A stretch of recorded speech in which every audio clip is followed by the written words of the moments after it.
The Lickey Hills, playground of Birmingham families for countless generations, and a delight in all seasons for children of all ages, who try to explore every single nook and cranny on them.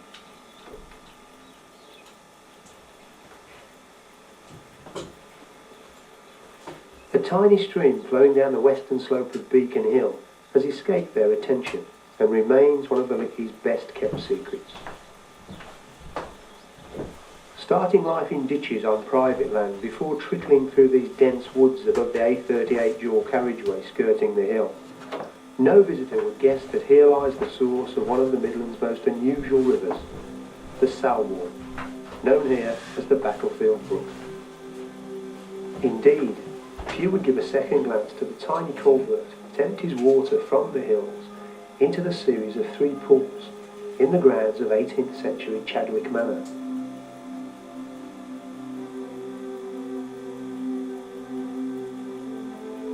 The ancient estate of Chadwick takes its name from St. Chad, a Dark Age saint who founded a holy well in these parts. The Celtic people who inhabited England before they were driven out by the Saxons recognised that water was essential to life and considered springs and wells to be sacred. When the pagans converted to Christianity, their wells were adapted into places of baptism, a classic case of old wine in new bottles, and a chapel dedicated to St. Chad once stood alongside the manor house. Chadwick Manor was given to the National Trust by the Cadbury family, founders of the giant Bourneville chocolate factory. Unlike most trust properties, it's not open to the public, and despite heavy lorries thundering past on the A38, little Chadwick retains its peaceful air, nestled deep in its sylvan setting.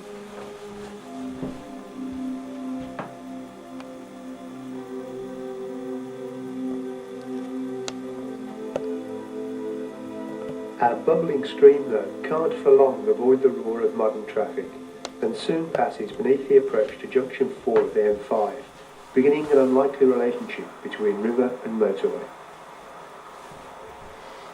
Beyond the M5, Battlefield Brook leads us to the hamlet of Wildmoor, and its Wildmoor Oak Inn, once known as the Royal Oak.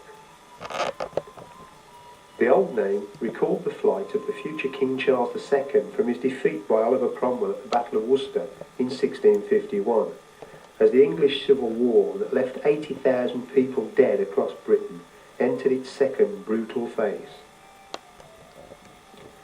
Tradition holds that the fugitive prince and his aide, Colonel Carlos, fled through these parts before hiding from the Roundheads in the middle of an old oak tree at Shifnal. Charles later declared that May the 29th, his birthday, should become Royal Oak Day in thanksgiving for his escape. As a result, Royal Oak is the second most popular name for pubs after Red Lion, with more than 500 of them in Britain today. This one just wanted to be different. The pub was once famous for watercress beds nurtured by the brook running alongside, before flowing under the road and losing itself in pastureland once more.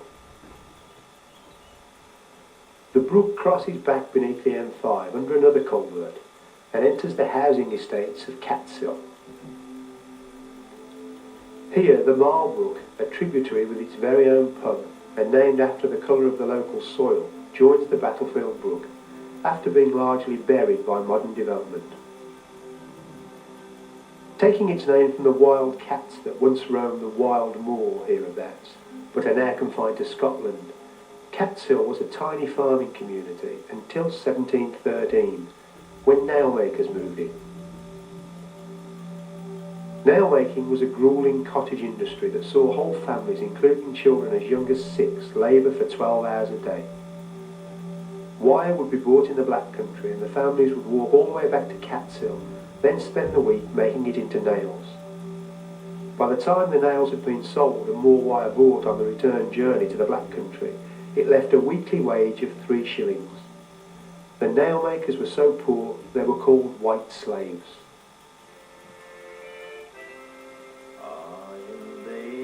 Nail forges miserable souls, they'll not forget the givers of the coast.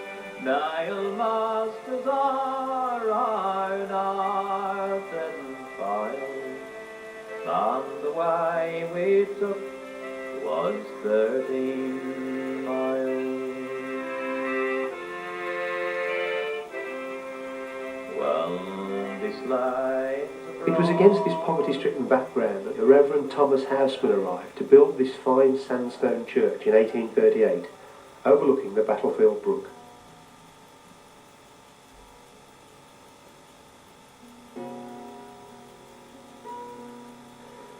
The vicar is better known as the grandfather of one Alfred Edward Houseman, who was born in 1859 and baptised here. A.E. Houseman became one of the best loved of all English poets and a great classical scholar. When he was 13, A.E. Houseman's family moved west to the Clock House at Fockbury, near his birthplace. As a teenager, the budding scholar would stroll to the summit of Worm's Ash Hill, overseeing the valley of the battlefield brook at nearly 490 feet above sea level, and now topped by a radio transmitter. Houseman named the hill Mount Pisgah, after the Old Testament mountain where Moses glimpsed the Promised Land. He viewed the distant hills in Shropshire and fantasised about life there, imagining them as a far-flung symbol of hope and a better life. He later admitted that he wrote part of his most famous work, A Shropshire Lad, before he had even visited the county, simply dreaming about it from this hilltop. Into my heart an air that kills from yon far country blows. What are those blue remembered hills? What spires, what farms are those? That is the land of lost content. I see it shining plain, the happy highways where I went and cannot come again.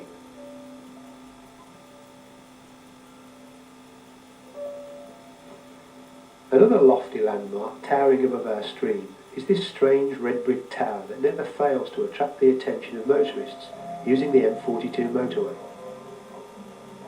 It might well have come straight out of a fairy tale or Transylvanian horror story.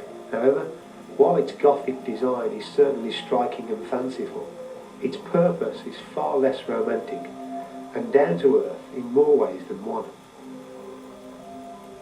It is in fact a water tower, built to serve Barnsley Hall Hospital, that opened in 1903. Water was pumped to the top of the tower from twin boreholes sunk 360 feet into the ground below.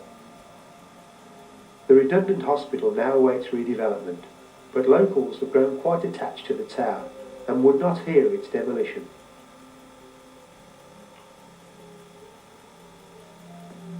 From the hospital grounds, our stream flows towards the patch of ground from where it takes its name.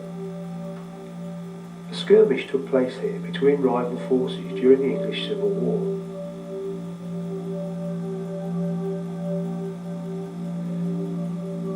Worcestershire was caught up right in the hub of the conflict, as it lay on King Charles I's supply route from Wales to his capital at Oxford, and the way from the port of Bristol to Lancashire. The county produced arms for the Royalists, with cannons from Dudley, shot from Stourbridge, and gunpowder from Worcester. Its farm produce was sought by both sides, who knew full well that an army marches on its stomach. Locals say that pieces of armour have been found in the soil alongside the brook.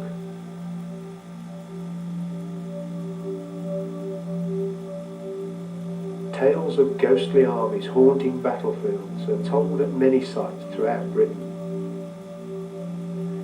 Here, though, any reenactment by the lost souls of the spirit world would surely be drowned by the traffic on the M5, which has obliterated much of the battlefield site. No matter as far as the battlefield brook is concerned, for the archaeologist's loss has been its gain. Water from the motorway surface runs into drains, emptying into the stream alongside, swelling it considerably during downpours. The brook turns yet again beneath the great modern highway, before finding its way to the first town on its banks.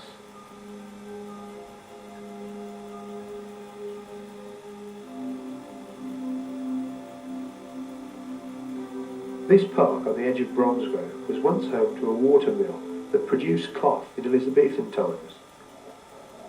The mill wheel was powered by water from a massive pond called the Cotton Pool.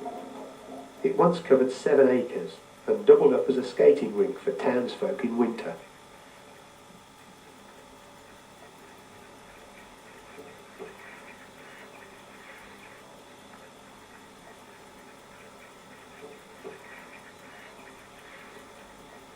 The mill fell into disuse and was bought in 1853 by James Sanders.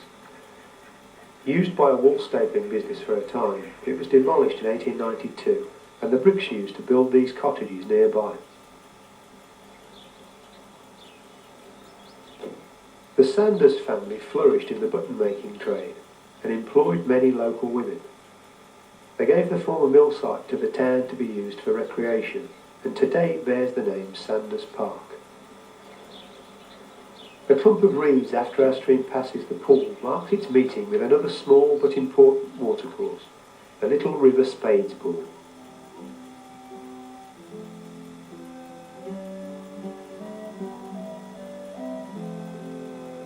Like Battlefield Brook, the Spadesbourne has its source in the Lickey Hills.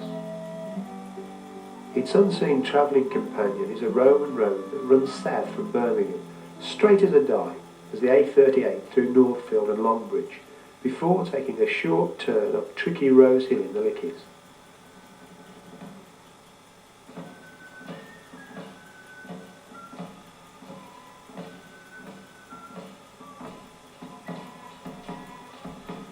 Much of its subsequent course buried below ploughed fields, the old road follows the valley of the Spadesbourne, whose name comes from a lost Saxon village, Paddeston.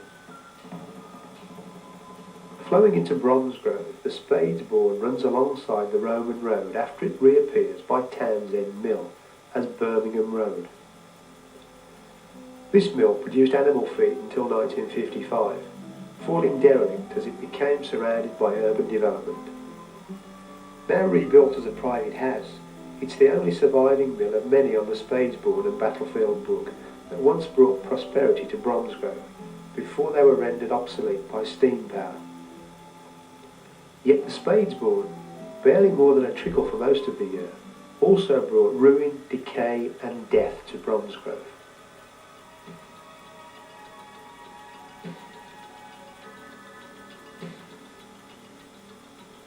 The further it penetrated into the town centre, the more obnoxious it became, as inhabitants tipped sewage from chamber pots and rubbish straight into it.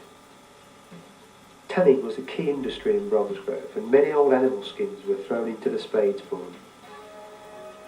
The stream, also called the Town Brook, stank in the summer, and rich folk moved to the top end of the town where it was less polluted. Germs in the Spadesbourne were responsible for 2 major cholera outbreaks in the 19th century, although doctors treating the killer disease at the time believed it came from the air.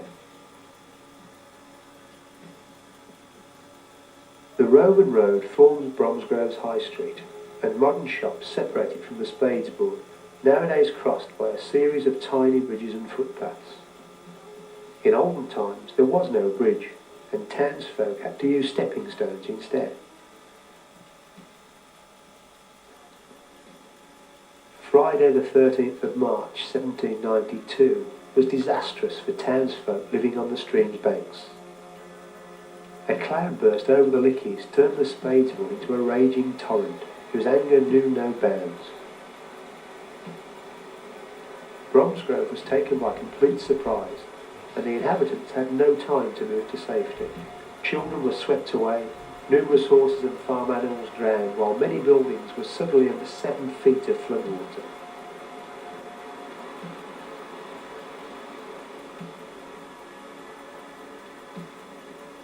With such a tempestuous little river at its heart, it's perhaps remarkable that the market town thrived to the stage that it acquired so many splendid buildings.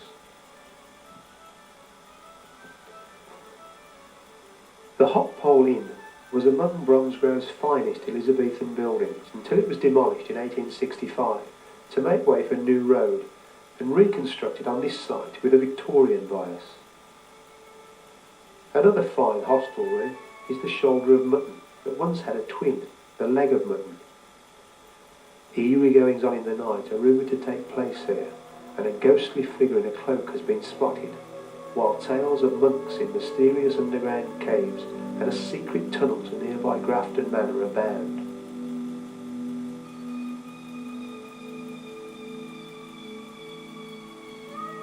The Golden Cross was a former coaching inn that has seen many tumultuous times, like Election Day in 1859, when it was the headquarters of the local Conservative Party and attacked by a stone-throwing mob, generations before Maggie Thatcher and the poll tax arrived. The town's most ancient pub is the Black Cross, also said to have concealed the future Charles II after his defeat at Worcester, this time behind a kitchen chimney.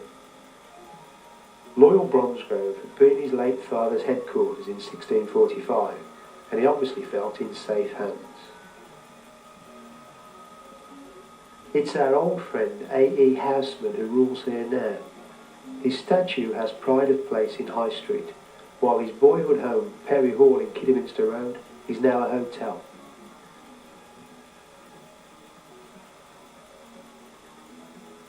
Rising above the confluence of our two streams and the town is its oldest building of all, the 13th century church of St. John. The hill where it stands was most likely the site of the earliest Saxon settlement, surrounded by a moat filled by the Spadesbourne for protection.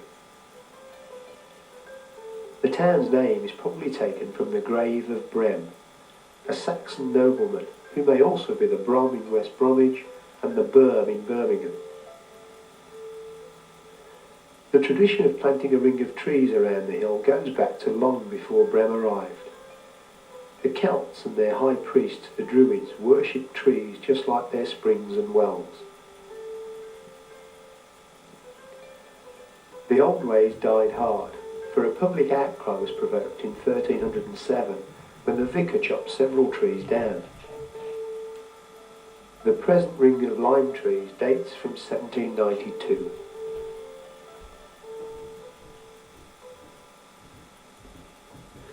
Although the Spadesbourne is the shorter of the two brooks that meet at Bromsgrove, the stream they form takes its name before leaving the town beneath that same Roman road.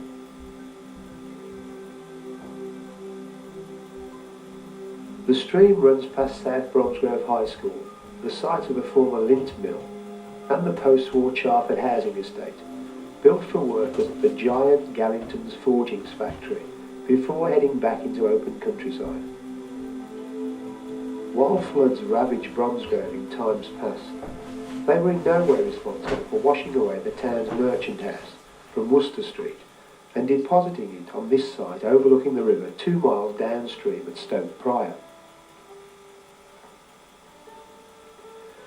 The 1960s craze of sweeping away the old and replacing it with the modern saw this splendid half-timbered building demolished at a stroke in 1962. Undeterred, conservationists salvaged the broken timbers and tenaciously rebuilt the house to its original 15th century design.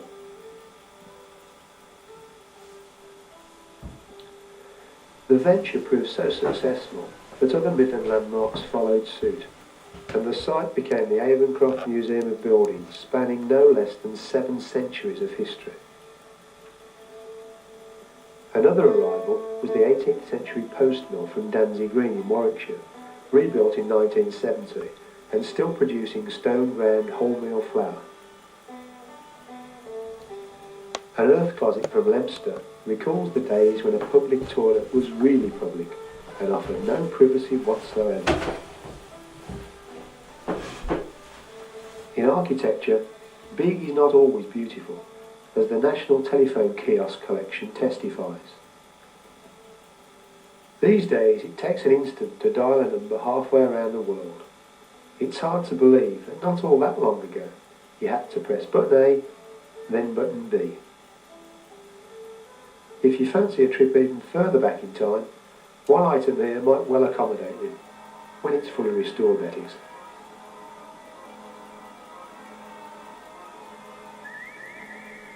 Below the museum, the Spadesbourne runs past Sugarbrook Cottage, where the ingenious owner has built his own miniature water wheel to generate hydroelectric power, and is now deciding how best it can be utilised to cut his quarterly household bill.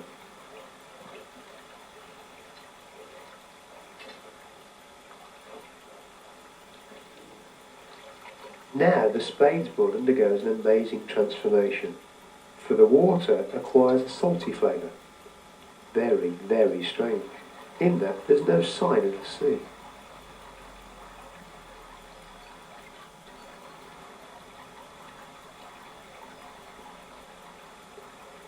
A grave at Stoke Prior's 13th century riverside church is that of John Corbett, who did so much more than merely explain this mystery.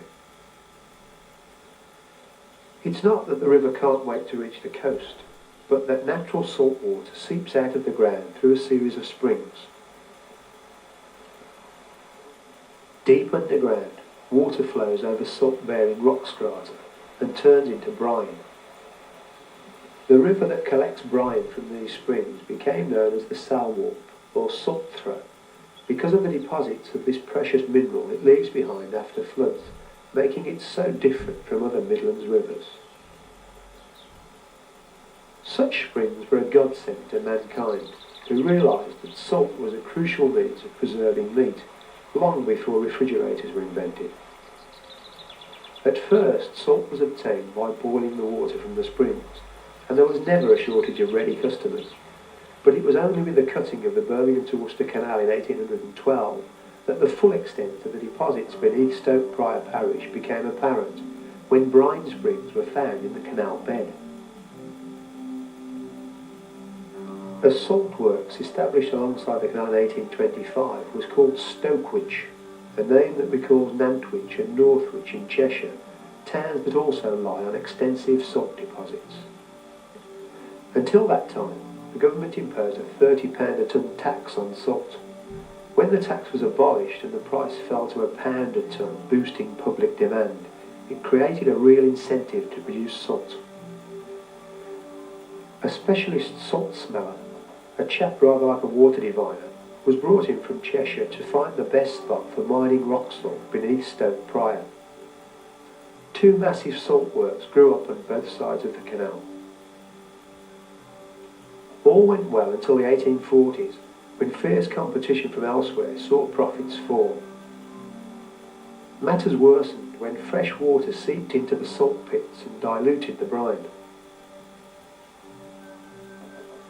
A saviour came along in the form of Corbett, a black country businessman and canal owner, who bought one of the works in 1852 and the other in 1867. Corbett became the owner of the canal-side village in the parish now known as Stoke Works, and revolutionised production techniques to make his salt factory the biggest in all Europe.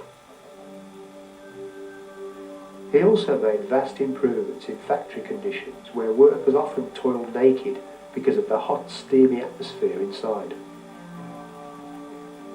He replaced old slums with new houses, built a school for his workers' children, and a dispensary for medicines with his trademark raven from his family's coat of arms above the door. The pleasant waterside setting he planned is still apparent today, although the salt works were demolished in 1970.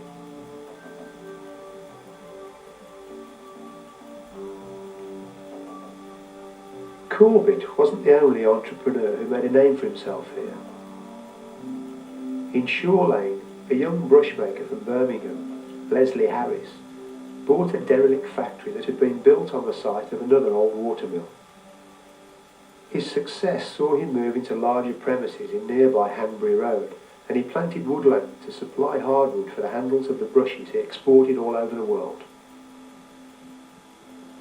Leaving Stoke Prior, the Salwarpe flows into a landscape that really belongs by the coast. Brine springs fill this pool at the Upton Warren Nature Reserve that owes its existence to subsidence caused by salt extraction. A salt marsh is formed along one side, and many species of plants that thrive on salt water are found here.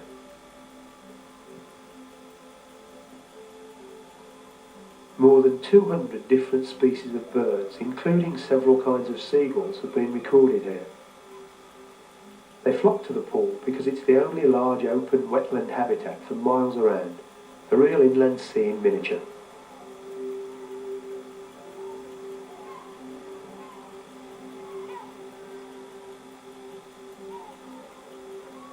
The Swan Inn and Webb's Garden Centre greet the Salwarpe after it sneaks under the A38 on its way to Upton Warren Church.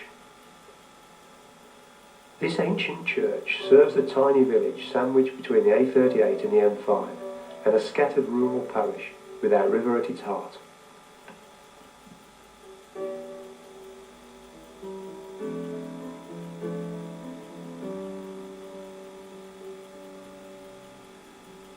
Towering over everything are the giant radio masts of a broadcasting station that became a household name. In 1930, the BBC carried out tests to find the best site in the Midlands for broadcasting a national programme as far afield as Scotland. Wychbold was chosen and a 54-acre site bought, but only after a borehole showed that the famous salt workings were not likely to cause subsidence.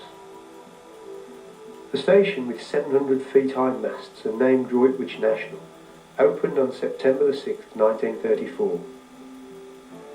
Its long-wave transmitter was the biggest of its time, and the powerful signal could be heard across Europe as families everywhere gathered round their valve radio sets to tune into Droitwich 1500 metres. The station's finest hour, though, came during World War II, while the continent languished under Nazi tyranny. The government commandeered the station to broadcast vital news to the occupied countries, where listening to English programmes could easily merit a one-way ticket to a concentration camp, if not a swifter death. Lend-Lease funds paid for a new 300-foot self-supporting mast to be built in 1944, so that the voice of America could reach the continent. Nowadays, the station still transmits the BBC World Service, as well as Radio 1, 3 and 5.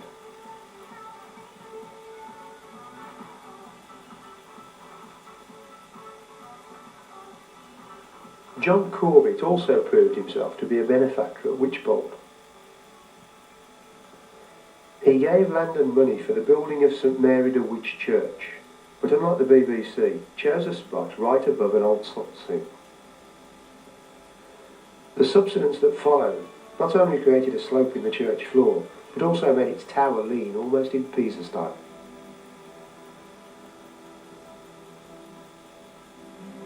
The Salwarpe skirts Wychbold before passing yet again beneath its old friend the M5 and winding through farmland for another 2 miles.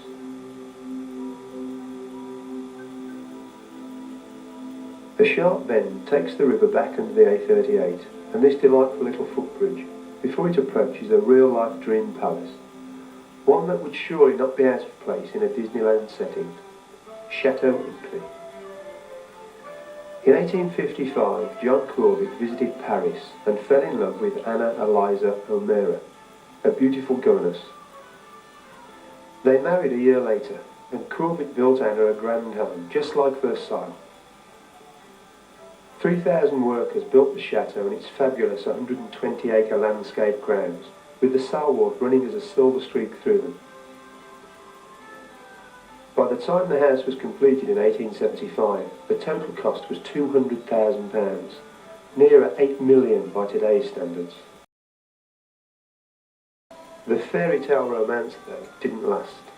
Apart from their love of fine houses, the Corbetts had little in common.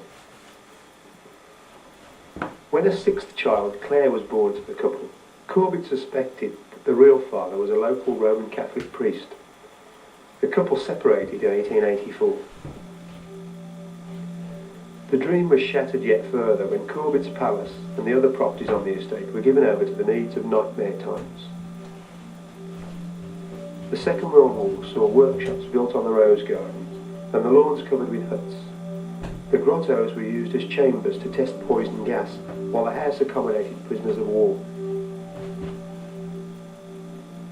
Today, Chateau Ypres has a buoyant life as one of the top hotels and conference venues in the Midlands. It even has its own helicopter pad.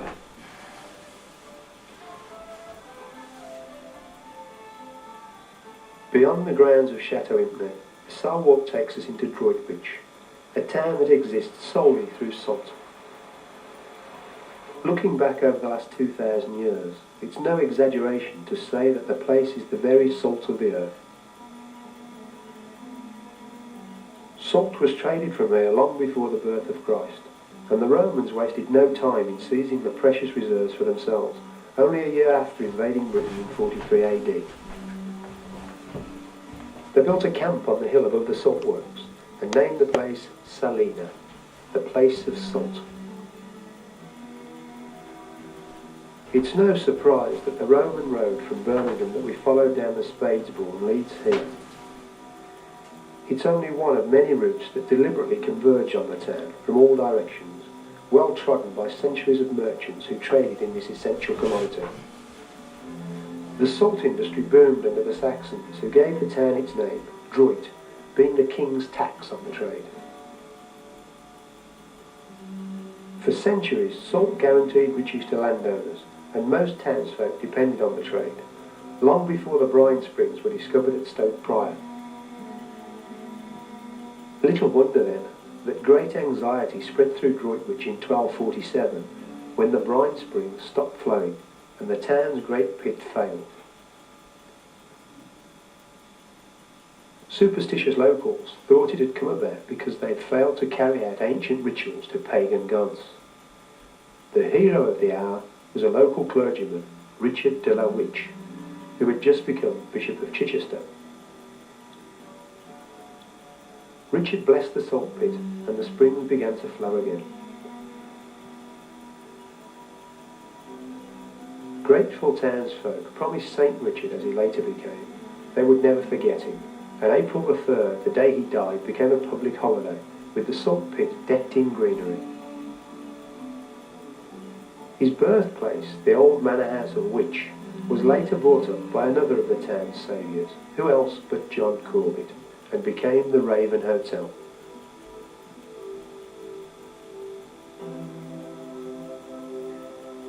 It was Corbett who boosted the town's status as a holiday resort, building hotels, improving the railway link, and modernising the single feature that makes Droitwich unique in Europe, its brine pool.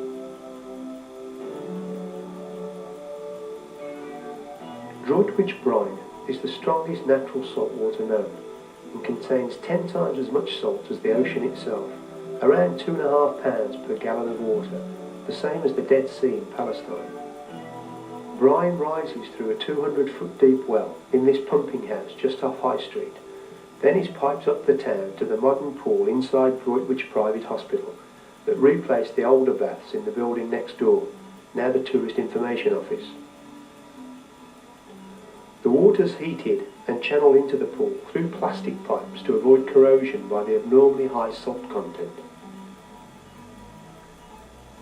The healing qualities of Droitwich brine first came to the public attention in 1830, when cholera ravaged England. While some doctors even prescribed brandy as a cure in good faith, a Droitwich victim was told to take a hot bath. In desperation, he jumped into the nearest one available, a vat of hot brine. He quickly recovered, and news of the miracle spread like wildfire. Entrepreneurs immediately saw the merits of turning Droitwich into a spa resort on the lines of Regency Bath or Cheltenham. The immense buoyancy of the brine pool makes it impossible to sink. You can lie still and float forever without risk of sinking below the surface. While you're about it, why not check out the latest world news or what's happening on the stock market? If you get thirsty in the meantime, no problem. A tray of light refreshments will float out to meet you.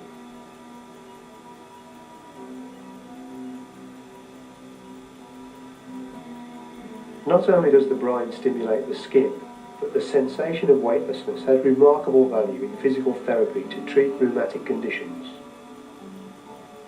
So, the salt that reaped profits for Corbett now brings health and invigorates mankind, while the brine from the pool is discharged into where else but the River Salwarpe.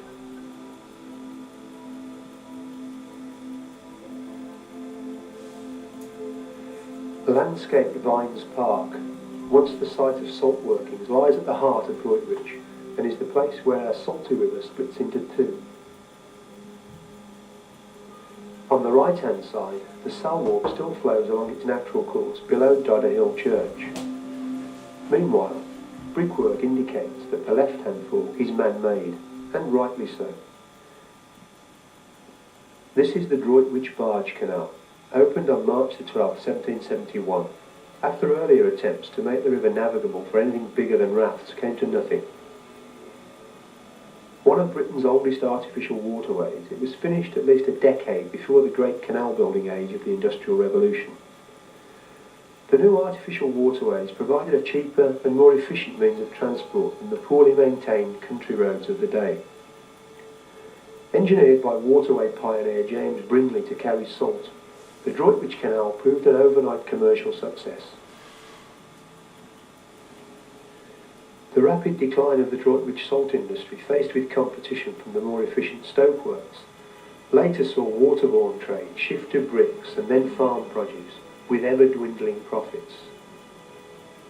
The town's salt works were redundant by 1922, and fears of subsidence below the town, caused by salt extraction, caused the closure of the Stoke Works plant. The canal was abandoned in 1938 and quickly reverted to nature, with reed beds choking the channel. A trust formed in 1973, however, made plans to restore the canal largely through the use of volunteer labour, and the length through the town centre was re-excavated with up to 650 enthusiasts at work on one day. A project that could one day bring a major tourist boom to Droitwich. The Canal Trust now offers Nellie, a small trip boat for hire. Canal lovers maintain that a narrowboat holiday is the only real way to get away from it all. But those who hire Nellie can have the entire canal to themselves into the bargain.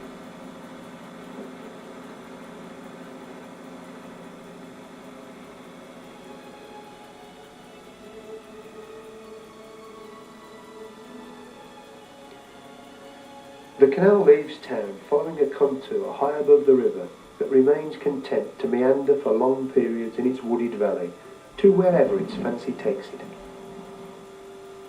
Beyond Salwarpe village. The Unalike twins arrive at the village named after the river itself, Salwarpe, lying on all but an island between the two waterways.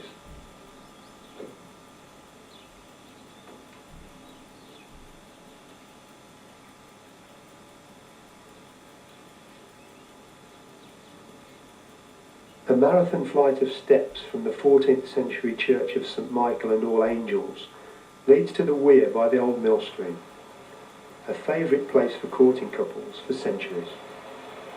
Salwarpe men once heeded the call of Charles II to bring picks and shovels to fortify Worcester against Parliamentarian forces before his defeat and that famous flight to the Oak Tree via the Bromsgrove pub.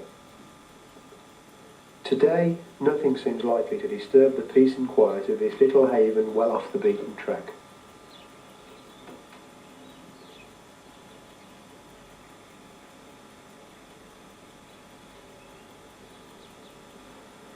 While the canal through Salwarpe has been dredged enough to allow boats through, you might well mistake this stretch for the Florida Everglades or Mississippi swamplands.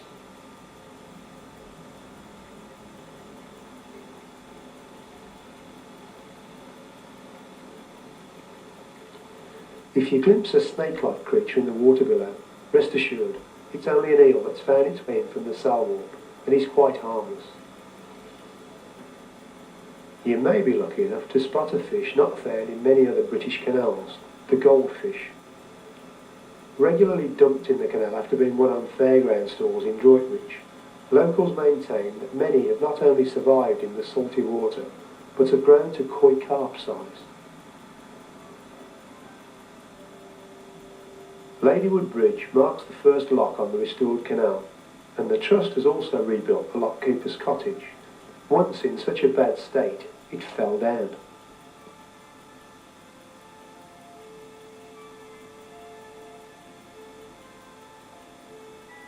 The volunteers are still painstakingly working their way down to Lock 5 at Porter's Mill Bridge, definitely off limits for Nelly at the moment. Porter's Mill stands on the Salwarpe, its mill race and pool intact, although corn has not been ground here for decades and the building has been tastefully converted to a private residence. Separated in places only by the towpath, river and disused canal wind together through the meadows of deepest Worcestershire until they reach the final bridge. For the canal, this means a full stop. For the modern A449 at Horford, built at a time when the artificial waterway was all but dead and buried, is a major and costly obstruction to its eventual full restoration and reconnection to the rest of the inland waterway network. The Salwarpe, though, is a different kettle of fish. By the time it's reached Horford, it's become wide and deep enough to take pleasure boats. A marina provides mooring for boats only a few feet from the canal that no vessel can currently pass.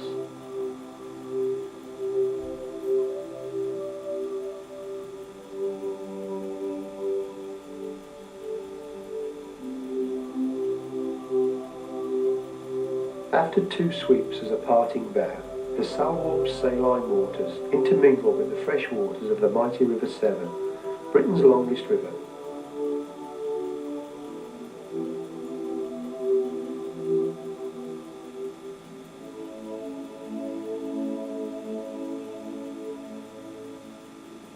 A 100 yards downstream, the weed-choked channel of the truncated canal meets a similar fate. However, all may not yet be completely lost as far as the Salwarpe's concerned. Beyond Gloucester, the Severn becomes tidal and itself acquires a salty taste. And this massive salt marsh rapidly taking over Sand Bay at Weston-super-Mare, just past the mouth of the Severn, might well be home from home for our little Worcestershire River.